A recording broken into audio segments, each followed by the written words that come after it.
Protams, paldies par zvanu un priecājamies vienmēr ar kādu parunāt un prieks atkal, kad es jūs dzirdu un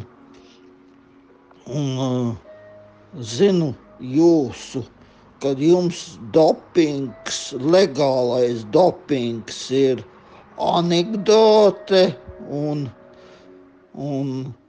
šodien izlasīju vienu tādu anekdoti, tādas kundzītes kā jūs, apmēram ap 80 gadiem, nolēma abas aiziet uz Japāņu restorānu un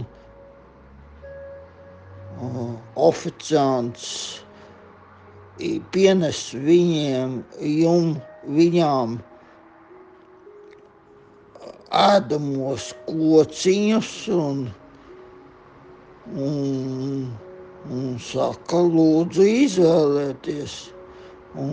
Bet kundzītes ieraudzījušas tos ēdamos kociņus, saka, bitīt matos, mēs taču šeit ēst atnācām, nevis adīt.